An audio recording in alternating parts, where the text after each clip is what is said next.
Ser santos es ser reflejo del amor. Dios es amor y ama siempre. Presentamos Santo Debo Ser. Recorramos juntos el camino a la santidad al que hemos sido llamados. Escúchanos y conoce más sobre la vida en el espíritu de santidad. Oremos. En el nombre del Padre, del Hijo y del Espíritu Santo. Amén. Padre y Dios de amor, te damos gracias en este día porque nos permites comenzar la jornada auxiliados por ti. Ya es un tesoro de incalculable valor el poder abrir nuestros ojos y contemplar el clarear del nuevo día. Es un tesoro de incalculable valor el poder respirar, el poder hablar, el poder caminar. Es un tesoro de incalculable valor el tener el tiempo, un tiempo nuevo, una oportunidad nueva para hacer de nuestra vida algo mejor. Te agradecemos, Padre, por todos estos dones que muchas veces pasamos por altos, porque nos hemos acostumbrado a ver únicamente como regalos aquellos objetos materiales. Te pedimos la gracia de tu Espíritu Santo para poder ver, Señor, el verdadero valor de la vida, el verdadero valor de la familia, de la amistad, de la libertad.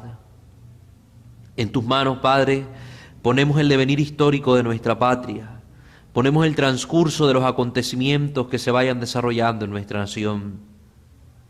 A nuestros obispos y sacerdotes, a nuestros pastores, para que los guíes siempre con tu luz y puedan obrar el bien y actuar sensatamente, con prudencia y sabiduría, en cada uno de los casos a los que les toque asistir. A nuestro pueblo, para que encuentre en la voz de nuestros obispos una guía segura para poder actuar con sensatez en su vida. Ayuda a nuestro pueblo, Señor, a quitarse cualquier venda de odio, cualquier venda de fanatismo, cualquier ceguera que les impida ver, Señor, tu voluntad y el verdadero bien común que debemos perseguir como sociedad nicaragüense. En tus manos ponemos nuestra vida, Señor, y ponemos todo nuestro ser, para que, iluminados por ti, actuemos agradándote. Que sea de nosotros, Señor, tu santa voluntad, por intercesión de María la Virgen, nuestra Madre. Te lo pedimos todo esto, Padre, en el glorioso nombre de Jesucristo, tu Hijo, Señor nuestro, que vive y reina contigo en unidad del Espíritu Santo, Dios, por los siglos de los siglos. Amén. En el nombre del Padre, del Hijo y del Espíritu Santo. Amén. Hoy vamos a abordar el capítulo segundo del libro segundo de la Imitación de Cristo, titulada La humilde sumisión. La humilde sumisión. Tenemos que entender aquí la sumisión no como un estado esclavista donde la persona se siente imposibilitada de actuar en libertad, no, sino que vamos a entender aquí sumisión desde la óptica espiritual, desde la óptica cristiana, que es la capacidad de autodominio y la capacidad de poder servir a los demás, viendo a los otros como superiores que nosotros, aunque de por sí tal vez en capacidades y en habilidades no lo sean, pero poder ver al otro siempre como más.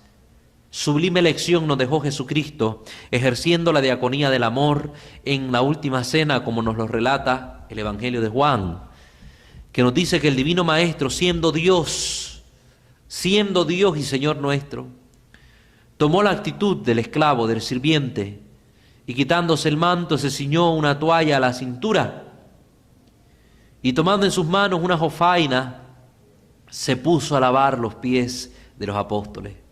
Dios y Señor, el Altísimo, el Todopoderoso, toma la actitud de un humilde esclavo y hace este servicio de amor a sus apóstoles. Les lava los pies, les besa los pies, les seca los pies con la toalla. Si Él siendo Dios pudo hacer ese acto, si Él siendo el todo se pudo rebajar, ¿quién soy yo para no hacerlo? ¿Quién soy yo para sentirme superior al otro? No soy nadie. Somos polvo que aspira al cielo. Somos polvo que aspira al cielo, dijo el Papa Francisco. Y muchas veces olvidamos esta realidad. Pues hombre, como se nos dice a nosotros el miércoles de ceniza, en el momento de la imposición de la cruz de ceniza en nuestra frente, polvo somos y en polvo nos convertiremos. ¿Por qué si somos polvo y volveremos al polvo, nos creemos superiores al resto?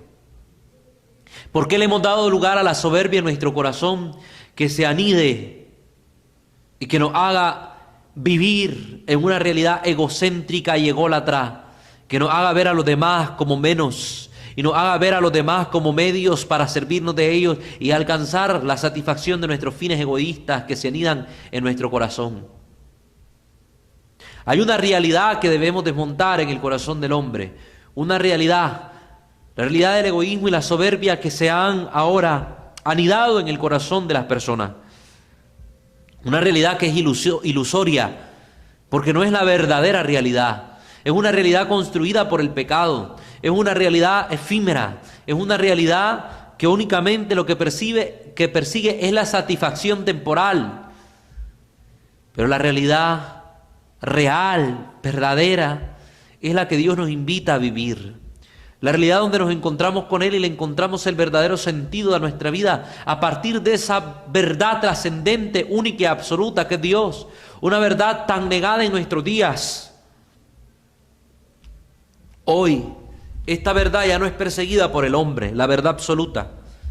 El hombre en un estado de mediocridad total se contenta con seguir verdades a media o negar la posibilidad de encontrar esta verdad absoluta. Y por eso es que ha caído en estos tipos de ideologías y actitudes que le hacen vivir en el subjetivismo, donde la verdad depende del sujeto, de lo que el sujeto conciba como verdad. Si yo quiero que sea verdad, que la homosexualidad es algo natural, pues es verdad porque yo lo creo así. No me importa si el otro no lo cree como verdad, su verdad es la suya y la mía es la mía. Esa verdad no existe, hermano. Es un concepto enarbolado como verdad, pero que no es verdad. Lo es únicamente para ese individuo, un individuo que por no sujetarse a la realidad, su verdad carece de sentido, porque solo es verdad aquello que está en coincidencia, en relación total y completa con la realidad. Estas doctrinas, por ejemplo, del relativismo, esta doctrina del relativismo, donde la verdad va a depender de los acontecimientos que rodean a esa verdad. Ya no dependen del sujeto, del yo, sino de los acontecimientos, de algo externo. Entonces esto va a ser verdad únicamente cuando los acontecimientos favorezcan esa verdad. Entonces antes se consideraba como verdad la familia creada por un varón y una mujer. Ahora se considera como verdad a una familia creada por dos hombres o dos mujeres que crían un hijo adoptado, donde vemos que eso no es la realidad. Entonces la verdad se adaptó a los tiempos actuales, donde la mentalidad de los seres humanos se ha deformado. Entonces, para responder a la necesidad de esta mentalidad deformada, la verdad se ha ajustado en el término de la familia para poder satisfacer esa mentalidad distorsionada. Entonces tenemos una verdad que es relativa hoy, la verdad de la familia. No. Esta verdad relativa no coincide con la verdad objetiva, no coincide con la realidad, donde la realidad a partir de la ciencia nos dice que existe únicamente dos sexos, masculino y femenino, que no hay género, sino sexos, dados desde la ciencia de la genética por los cromosomas X y Y. No hay otros cromosomas, solo el X y el Y. Puede haber mutación en los cromosomas, pero no hay otros cromosomas. Solo el X y el Y. Por tanto, solo puede haber dos sexos. Y son estos dos seres sexuados o de manera masculina o de manera femenina que al unirse traen vida al mundo. Y que estos seres al unirse experimentan lo que es la familia. Entonces, cuando nosotros rompemos en nuestros presupuestos de verdad, los presupuestos ofrecidos por la realidad objetiva, estas verdades que tomamos por presupuesto para nosotros carecen de objetividad y por tanto no son verdades. Pero hoy los seres humanos se están conformando con esa mediocridad, se están conformando con una búsqueda de una verdad que satisfaga mis deseos superficiales y no buscamos aquella verdad que satisfaga el deseo real, auténtico y supremo del corazón, que es la satisfacción total de ese ser, el sentido total dado a este ser, que únicamente se puede encontrar en aquel ser con mayúscula que nos ha dado el ser con minúscula a nosotros, la existencia, que nos ha dotado de existencia. Solo ese ser que es Dios puede responder a las necesidades reales del hombre. Necesidades que pueden ser satisfechas desde Dios, no de manera temporal, sino de manera eterna, porque Dios es eterno. Entonces, ¿por qué conformarnos con verdades a media, con satisfacciones mediocres, si podemos alcanzar la satisfacción total en Dios? Y es que nos hemos acostumbrado a este mundo que nos sigue engañando por el pecado, nos sigue engañando a través de Satanás y sus secuaces, como dice la Escritura, que por la envidia del diablo entró la muerte en el mundo. Por envidia del diablo entró el pecado en el mundo. Por envidia del diablo estamos hechos paste. Y el problema está en que hemos olvidado ese Shema que dice la Escritura, esa escucha que dice la Escritura. Escucha, Israel, el Señor nuestro es uno. Y hemos dejado de escuchar a Dios para prestarle atención y oído a otras voces que lo único que hacen es buscar nuestra perdición. Atendamos a Kempi lo que nos dice hoy en este capítulo hermoso, la humilde sumisión. Que no te interese mucho, querido hermano, dice Kempi, estar averiguando quién está en tu favor y quién está en contra tuya. Una actitud que debemos ponerle mucha mente. Yo creo que es de Dios que Kempi nos esté diciendo esta palabra hoy. Que no te interese mucho estar viendo quién está a tu favor y quién está en contra de ti. Sobre todo en nuestra situación actual en Nicaragua, donde estamos buscando quién es mi enemigo y quién es mi aliado. Esto es pérdida de tiempo, dice Kempis. Es perder el tiempo. ¿Por qué? Simple y sencillamente, hermano, esto es razonable. Porque la persona que está pendiente de esta realidad, quién está en mi favor, quién está en mi contra, vive arrojada hacia afuera. Pierde el tiempo en la exteriorización. Vive arrojado hacia estas realidades externas. Y evita enfocarse en lo importante que es la realidad interior. Porque siempre los elementos exteriores son elementos circunstanciales y contingentes. No son los elementos esenciales. Los elementos esenciales están dentro de uno. Y cuando uno se enfoca mucho en el afuera y deja de ver el hacia adentro, pierde la oportunidad de poder superarse, trabajarse para mejorar, para crecer, para desarrollarse, para sentirse realizado. Porque al estar arrojado hacia afuera, pierdo tiempo. Esfuérzate, preocúpate, dice Kempi, porque en todo lo que haces esté Dios contento contigo. Eso significa e implica un trabajo profundo en mi interior, en introspectiva, ver hacia adentro. Si yo debo estar preocupado y afanado por agradar a Dios, porque es el único que me asegura el camino de salvación, porque es el único que me ha prometido felicidad eterna y lo puede cumplir, no como las personas de este mundo que prometen y todo se queda en falsas promesas, en falsas palabras. Si mi única preocupación debe ser agradar a Dios, entonces debo procurar hacer que todo en mí agrade a ese ser que es el único que puede cumplirme. Que es el único que puede cumplirme.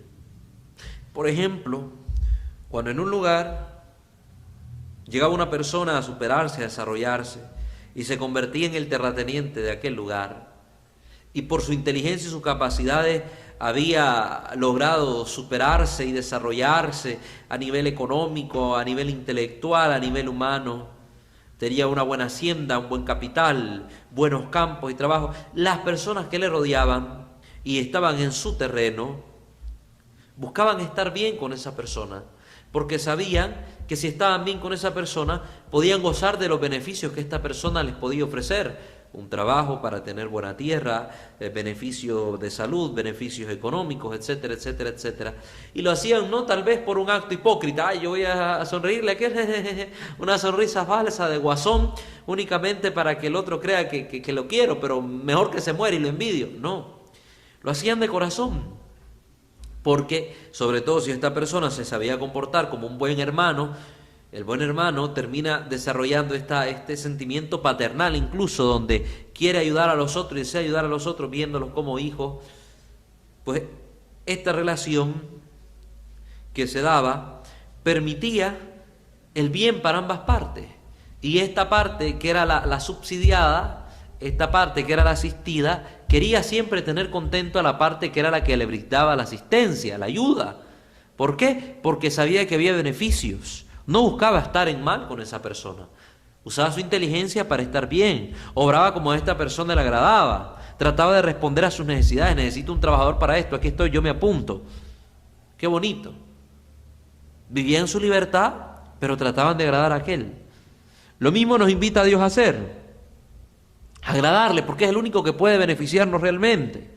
Y para vivir esa vida agradándole a Dios, significa que tengo que verme qué hay en mí que no agrade a Dios.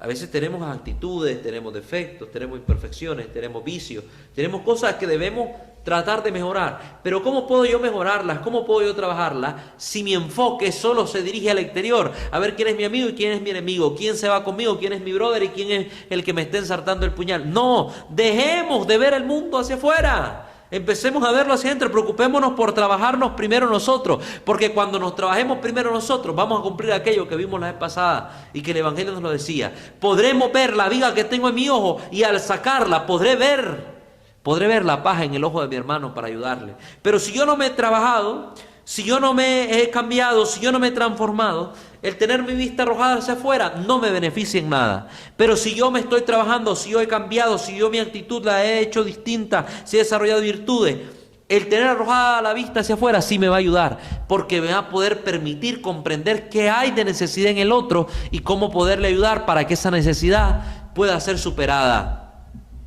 Mientras tanto, si no hay este trabajo interior, mi visión hacia afuera va a estar nublada y cegada por el egoísmo. Veo en el otro qué puedo tomar de provecho del otro para mí. Veo al otro como un posible contrincante al cual debo vencer. Veo en el otro no al hermano sino al enemigo. Entonces mi visión está nublada por el egoísmo porque no ha habido una sanación interna que se debe hacer por este proceso de autoevaluación, de un examen de conciencia sincero delante de Dios. Ver el modelo que el Señor me ofrece a través de su Hijo, Jesucristo, el modelo de hombre, de hermano, de amigo, el modelo de padre para con los apóstoles, el modelo de cristiano real y auténtico, que es aquel que agrada a Dios. Entonces tenemos en Jesús el modelo del que hace la voluntad de Dios. Y si yo veo todas estas características en Jesús y no las veo en mí, significa que hay mucho trabajo que yo debo hacer. ¿Y por qué estoy perdiendo el tiempo viendo quién es mi amigo y quién es mi enemigo, en vez de enfocarme en mí, en mis defectos, en mis imperfecciones, que debo superar, que debo trabajar para ser mejor persona, para ser mejor cristiano? Y yo trabajándome en mí, trabajándome a mí, podré lograr ser mejor cristiano, seré mejor iglesia, podré ser mejor ciudadano, seré mejor país. Pero todo lo queremos hacer al revés y por eso nos salen mal las cosas, hermanos. Por eso nos salen mal las cosas. Pido disculpas por la voz, ¿verdad? Ando enfermo, me quiere dar gripe. Si algo no se me entiende, pido disculpas por ello.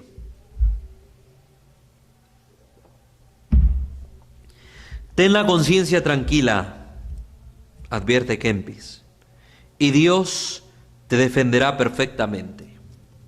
Para toda esta gente que vive con delirio de persecución, que siente que todo el mundo la está siguiendo, que todo el mundo está pendiente de lo que hace, está detrás el delirio de grandeza también. Porque a veces nos sentimos perseguidos porque creemos que todo el mundo nos está envidiando, que todo el mundo quiere ser como nosotros, que todo el mundo quiere tener lo que nosotros tenemos. Están en profunda relación, digo yo, en profunda relación estos dos delirios, el delirio de grandeza y el delirio de persecución. Para toda esta gente que vive con delirio de persecución, que siente que todo el mundo es enemigo, que siente que todo el mundo está esperando que haga algo para hacerle daño, Kempis nos recomienda: vive con tu conciencia tranquila. Si tú no tienes nada malo que alguien te reproche, entonces ¿por qué vivir intranquilo? Tu corazón entra en paz, tu conciencia no te recrimina nada. Vive con tranquilidad, sabiendo que al estar en gracia, porque como no has hecho nada malo, no estás en pecado, estás en gracia, al estar en gracia, Dios te defenderá perfectamente. Dios te guarda, Dios te protege, de maneras que tal vez tú no lo esperabas, Tal vez la manera en que Dios está buscando cómo protegerte o sacarte de un clavo, defenderte de un mal, va a tener que pasar por ciertas circunstancias que en el momento parezcan adversas, contrarias o incluso dañinas o malas según nuestro criterio. Pero te aseguro que en los planes de Dios esas circunstancias adversas tienen un motivo, tienen una razón, pero que si tú te abandonas y confías en las manos de vuestro Padre Dios, de tu Padre Dios, sabrás que el fin que persiguen esas acciones contrarias y difíciles, al final son un fin de amor, un fin de felicidad, un fin de bienestar. Como cuando tú procuras alcanzar la salud total y tienes un tumor en una parte de tu cuerpo y tienes que pasar una situación adversa, te tienen que operar para poder extraerte ese tumor. Esa situación te lleva a un estado tal vez de ansiedad, de inseguridad, de incerteza, etcétera, etcétera, de malestar porque te van a tener que rajar, luego va a haber un proceso curativo, etcétera. Sí, pero toda esa situación adversa en el momento procuraba o seguía un fin mejor que era tu salud total. Te extraen el tumor y puedes continuar con tu vida normal y tranquilo, con un tratamiento que únicamente va a perseguir como fin el evitar que ese tumor pues se vuelva a desarrollar en ti o vuelva a aparecer. O si era canceroso, incluso que evitar una metástasis. No sé, yo no soy médico, pero trato de hablar de cosas que medio conozco. Pero sí me entienden lo que quiero decirles. A veces en el proyecto de Dios, protegerte, velarte, ejercer su providencia divina sobre ti, que es el cuidado amoroso que Dios tiene por todas sus criaturas, el ejercicio de su poder, su autoridad y su amor sobre ti, muchas veces va a pasar por eventualidades y sucesos que a nuestro modo de ver, mirando como seres humanos, nos parecen negativos, nos parecen contrarios o adversos, pero que dentro del plan divino, dentro del plan total de Dios, estos tienen una razón mayor de ser. Un San Ignacio de Loyola que no hubiera sufrido ese accidente en la guerra, donde aquella piedra por causa de la bola de cañón arrojada sobre el castillo que defendía, esa piedra si no le ha caído, ese accidente si no lo ha vivido, ese San Ignacio que si no ha vivido ese momento doloroso, frustrante, terrible para él, ese San Ignacio si no hubiera vivido ese momento, no hubiera sido un santo. No se hubiera convertido, tal vez se hubiera perdido en la vanidad del mundo, tal vez hubiera seguido adelante con sus ambiciones y sus vanidades, hubiera matado a un montón de gente, hubiera muerto en batalla y al final, con tanto pecado atuto, hubiese podido condenarse. Dios salvó a San Ignacio a través del accidente que San Ignacio tuvo. Dios lo salvó. Así es. ¿Cuántos hombres, y esto sin justificar nada, cuántos hombres tal vez Dios ha salvado al llamarlos al sacerdocio?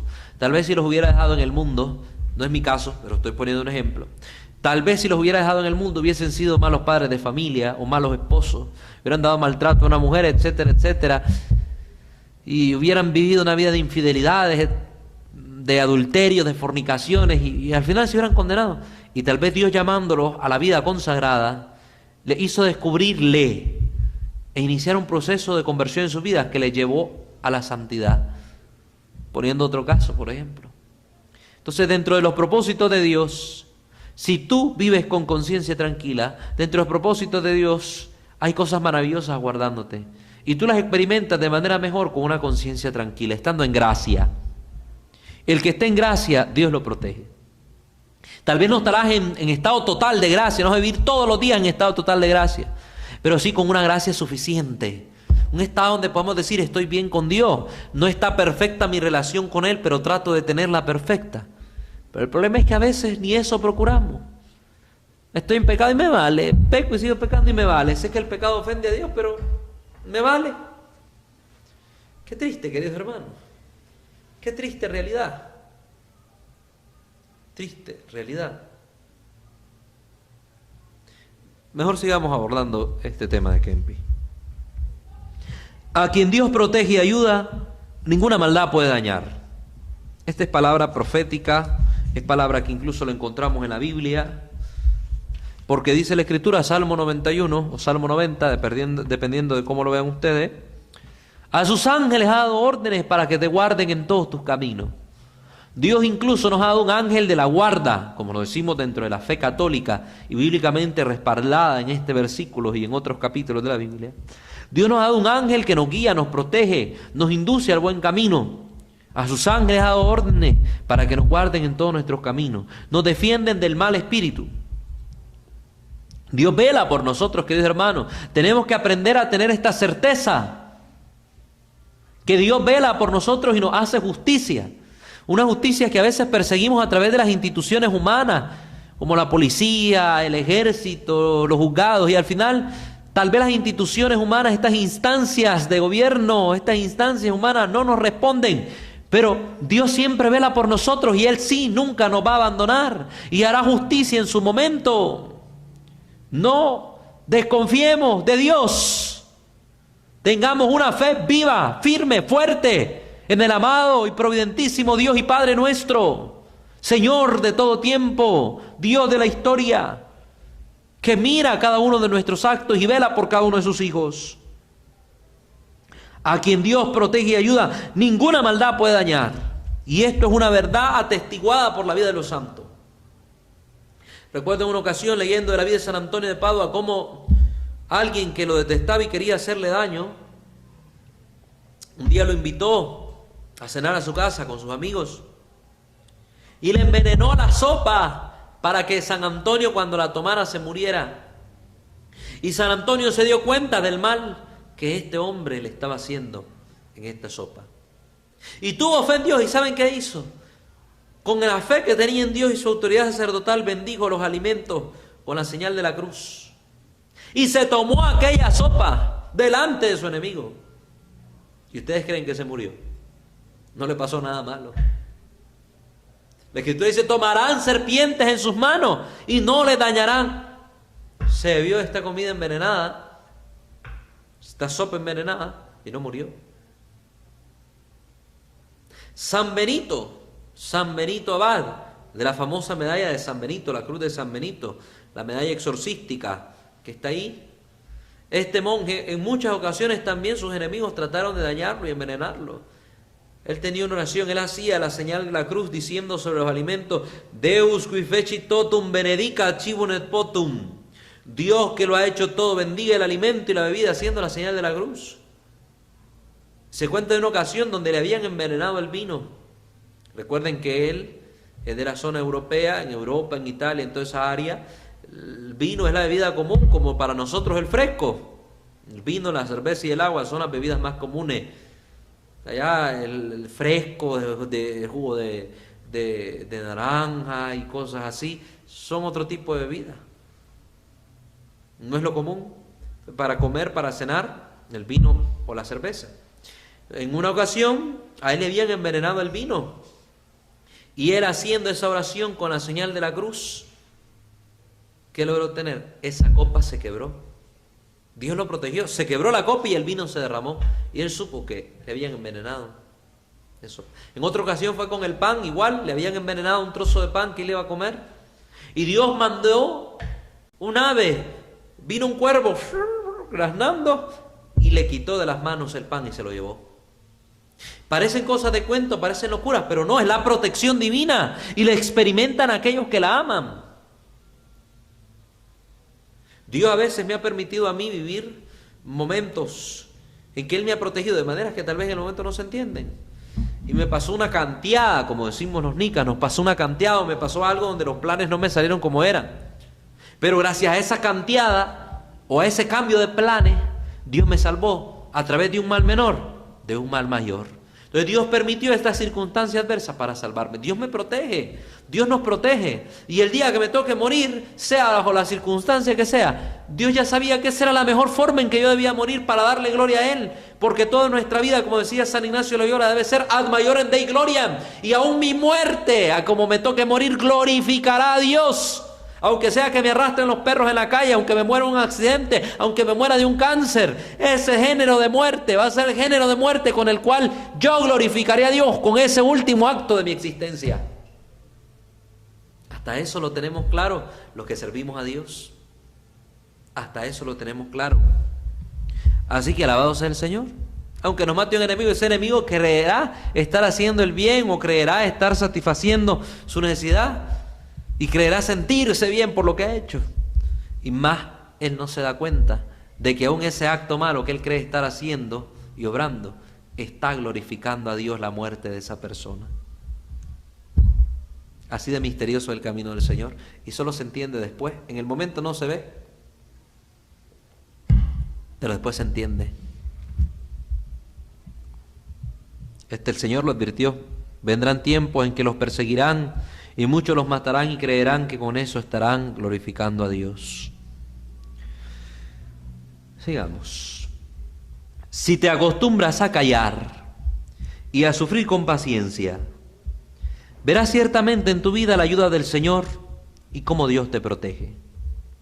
Hay gente que de todo se queja, para todo es queja, todo es un reclamo, todo es un ay, todo es un... ¿De qué te sirve quejarte? A ver, dime, ¿qué has cambiado tú con reclamar, con quejarte porque la situación no salió como querías? ¿Ya la situación se dio? ¿Ya está en el pasado? ¿Ya murió en el ayer? Cada minuto que pasó ya murió, no puede volver. Entonces, ¿para qué te quejas? ¿Para qué murmuras? Te amargas la vida, te la complicas, te vuelves de corazón duro, te vuelves insensible, incompasivo. Quejarte provoca todo eso. Entonces, ¿para qué quejarte? No te quejes, agradece. Señor, bendito sea, yo quería ir a tal lado, pero no fui al otro lado. Bendito sea Dios. Bendito sea Dios.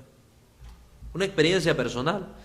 Yo recuerdo que cuando estaba en mis procesos de entrada al seminario, ya entré, pasé el año vocacional, yo iba a entrar ahora a la etapa del propedéutico, el área del propedéutico, preparación, ¿verdad? Esta área de preparación es un año muy parecido al año básico en cuanto a los estudios universitarios, pero que a la vez es un paso de transición entre el mundo y la vida de seminario, para que te vayas adaptando poco a poco a la vida en comunidad, etcétera, etcétera. El propedéutico en la arquidiócesis de Managua se está viviendo no en la mera diócesis, se estaba viviendo en la diócesis de Granada, en el seminario propedéutico llamado San Pedro, que ahora es el seminario mayor de la diócesis de Granada, diría.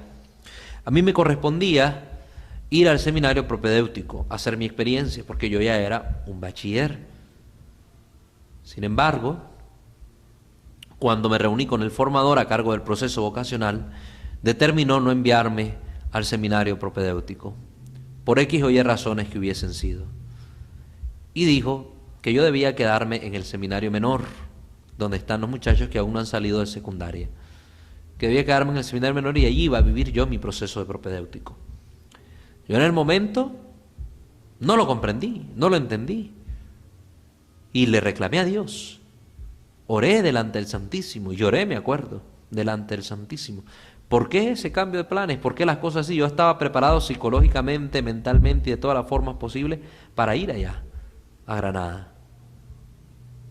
Yo estaba trabajando en ese año en la pastoral juvenil, y Dios me puso a trabajar con jóvenes en conflicto, jóvenes con problemas, jóvenes en riesgo, que andaban en malos pasos, drogas, alcohol, etcétera, etcétera, etcétera. Y estaba llevando un trabajo con ellos. Y cuando yo estaba orando y le reclamaba a Dios porque no me habían enviado a Diria, en un momento de la oración el Señor me dijo: cállate, yo sé por qué te estoy dejando acá. Me lo dijo con una voz fuerte, pero que a la vez, en vez de infundir temor, infundió paz y tranquilidad. Hizo entender la voz de Dios a mi corazón, que Dios en sus planes todo es perfecto y tenía motivos para hacer lo que hizo. Y así fue. Dios me permitió comprender el porqué. Lo pude entender tiempo después. Pude continuar ese año trabajando ahí mismo donde estaba con los jóvenes y ayudar a muchos jóvenes a salir de distintas situaciones de vida, de droga, de alcohol, etcétera. Si yo me hubiese ido, esos jóvenes quién sabe cómo estarían. Dios me quería usar como instrumento para ayudar a esos jóvenes.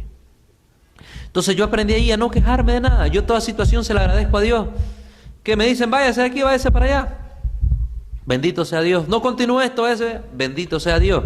Yo por todo. Yo que ando en moto, me he caído en la moto y en el momento que toco el suelo, yo digo, bendito sea Señor, gracias por esta caída. En el momento tal vez no se entiende y la gente me puede quedar viendo como loco, ¿qué le pasa a este? Y yo bendigo al Señor ahí en el suelo y lo alabo porque yo sé que dentro de los planes de Dios esa caída tiene algún sentido, que en el momento no lo entiende y después lo entenderé. Y ya me ha pasado y he comprobado el porqué de esas caídas. Y he glorificado a Dios porque a través de ese mal menor me ha salvado de males mayores. El Señor me ama. ¿Cómo voy a dudar yo de que mi Padre que me ama ha permitido que aquello que pasó fuese por algo que viene en bien mío? Entonces aquí invita a Kempis, no te quejes, no reclames, aprende, acostúmbrate a callar y a sufrir con paciencia todas estas dificultades. Te vas a hacer un hombre virtuoso, un hombre de paciencia, un hombre de carácter fuerte. Carácter fuerte no es aquel que grita, que patea, que golpea. Carácter fuerte es el que se domina, el que en las circunstancias adversas puede mantener su postura, su cordura.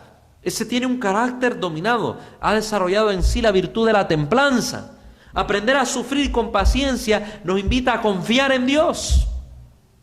Sufrir con paciencia es un arte que transmite serenidad a los que nos rodeen.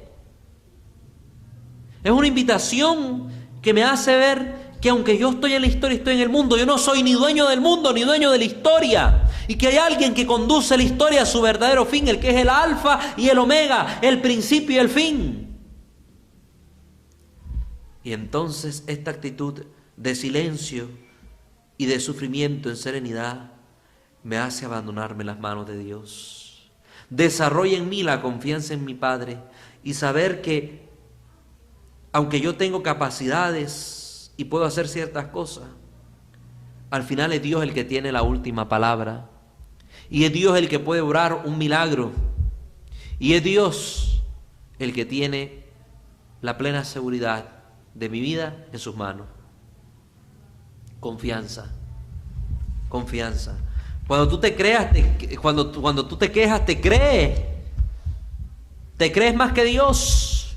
Como le estoy diciendo, Señor, ¿por qué las cosas salieron así? Si yo lo hubiera hecho, hubieran salido de tal manera. Te crees más que Dios, te ensoberbeces. Por eso el que murmura, el que se queja, peca, ofende a Dios. Pues es como que le está diciendo, Señor, si yo lo hubiera hecho, hubieran salido bien las cosas, pero como lo hiciste tú, salieron mal. Tú eres bruto, tú eres aquí, tú eres allá. Yo sí puedo, yo soy mejor que vos. Cuidado, Satanás, soberbia.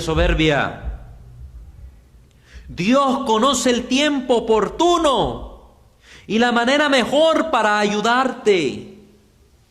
Por eso debes confiarte en Él y abandonarte en su misericordia. Dios conoce el futuro, conoce todas las posibilidades en las que si tú escogías A, escogías B, escogías C, escogías D, la que hubieras escogido, Dios sabía cuál era la mejor elección, cuál era el mejor camino para tu futuro. Entonces lo que tú estás viviendo hoy, cuando le estás orando a Dios, Señor, te pido tal cosa y Dios te lo concede o no te lo concede, todo eso dentro de los planes de Dios procuran tu buen fin.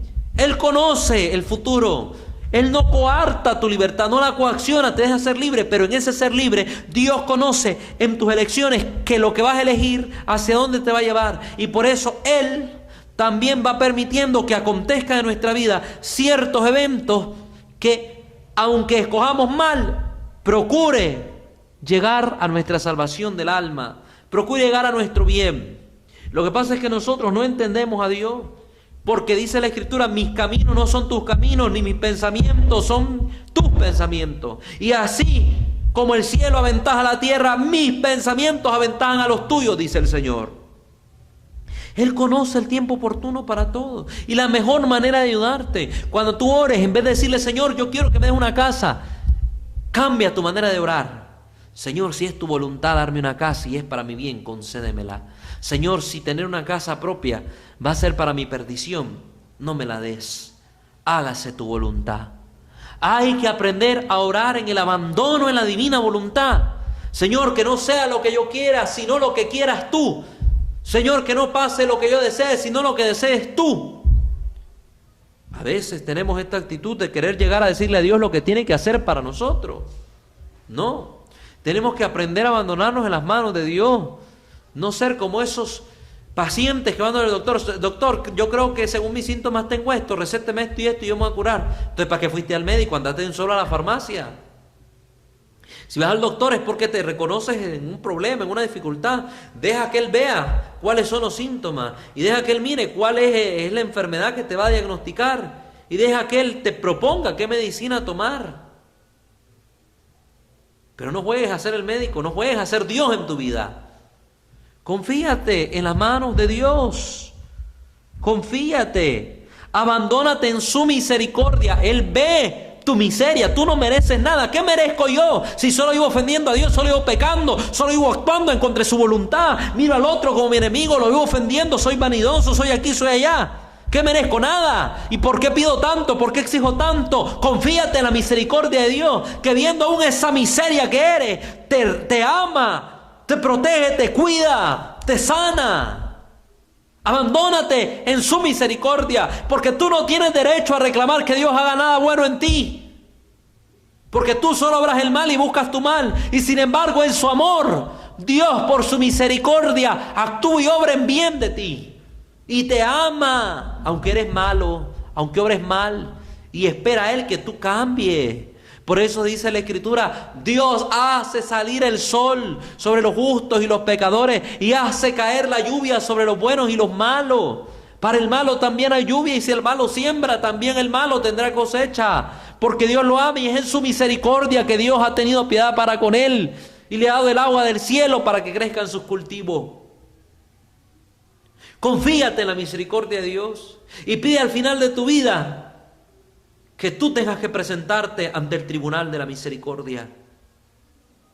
Ante el tribunal de la misericordia.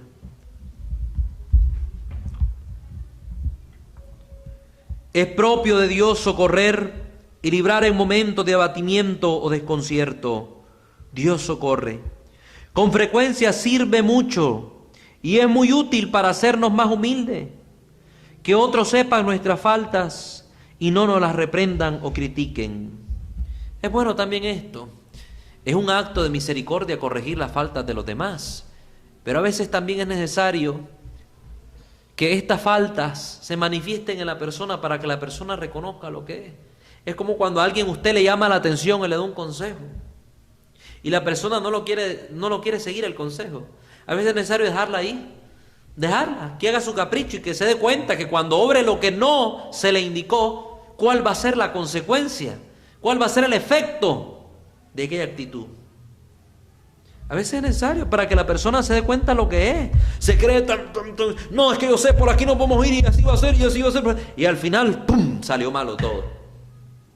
Y es donde decimos, ve, si hubieras hecho caso, si hubieras seguido consejo, no te hubiera pasado eso, sería distinto. Pero como tú te la creías toda, entonces es bueno a veces dejar que la persona se equivoque, no como un acto de maldad, no como un acto de no caridad o de misericordia, no, al contrario, como un acto pedagógico, donde el fin que se procura es que la persona por su propia cuenta mire, analice, se dé cuenta del error que está en ella, del defecto que debe cambiar, de la imperfección que debe superar. Porque a veces uno le hace ver el mal. Mira, hombre, lo que estás haciendo está mal. Pero no, ¿qué me estás diciendo vos? ¿Qué me tenés que decir? Nada. Si vos sos aquí, sos allá, sos Pérez Pepe, no me digas nada a mí, yo sé lo que hago. Esa la persona no mire ese mal cuando tú se lo haces ver, está ciega. Ah, pero cuando se equivocó, cuando metió la de andar, cuando cometió, ahí sí recapacita. Tenías razón, hombre, lo que me dijiste la vez pasada. Pero se necesita humildad para reconocer esos errores. De este tema vamos a seguir hablando, Dios primero, el próximo jueves, porque el tiempo se nos agota. Pero sí los invito a tener esta actitud humilde, esta actitud compasiva, esta actitud de confianza y de abandono en las manos de Dios, para que Dios nos asista, nos ayude y siempre confiemos en que Él lleva la historia por el curso que debe llevar, por el curso que persigue el mejor fin. El fin es Dios, el principio es Dios y todo debe ir caminando hacia Él. En el nombre del Padre, del Hijo y del Espíritu Santo. Amén. Gracias te damos, oh buen Padre Dios, amado Señor nuestro, Padre de nuestro Señor Jesucristo. Amado Señor Jesucristo, Dios y hombre verdadero, Espíritu Santo, amor entre el Padre y el Hijo, Trinidad Santísima, tres distintas personas y un único Dios verdadero. Te damos gracias por tanto amor y misericordia de la cual has hecho uso para con nosotros. En tus manos ponemos nuestras imperfecciones, nuestros defectos, pero también nuestro deseo de alcanzar la salvación y obrar el bien. Enséñanos, Señor, a confiar en ti en todo momento, a no quejarnos en los momentos adversos, en los eventos que muchas veces para nosotros nos parezcan malos, contrarios o dañinos, a tener plena certeza, Señor, que dentro de tus planes todo ha pasado de la mejor forma posible para nuestro bien. Ayúdanos, enséñanos a confiar en ti, que aprendamos a confiar en ti. Señor, danos la humildad para poder cambiar nuestros defectos. Danos la gracia de poder sufrir con paciencia los defectos ajenos, pero también las adversidades de nuestra vida. Que aprendamos a darnos cuenta que tú como nuestro Padre y nosotros como hijos que somos tuyos, tendremos siempre el cuidado maternal, el cuidado paternal de parte tuya y de nuestra Madre, la siempre Virgen María, que cuida también con ternura de todos tus hijos, de todas sus criaturas. Señor, en tus manos ponemos la situación de nuestro país y nuestra familia, para que veles tú por ellas y se realice en nuestra vida tu santa y divina voluntad. Hágase en nosotros, Señor, aquello que tú creas conveniente para nuestra felicidad eterna. Te lo pedimos, Padre, en el glorioso nombre de tu amado Hijo Jesucristo, nacido de María la Virgen, el que contigo vive y reina en la unidad del Espíritu Santo y de Dios por los siglos de los siglos. Amén. En el nombre del Padre, del Hijo y del Espíritu Santo. Amén. Aprendamos a decir siempre: Jesús, en ti confío.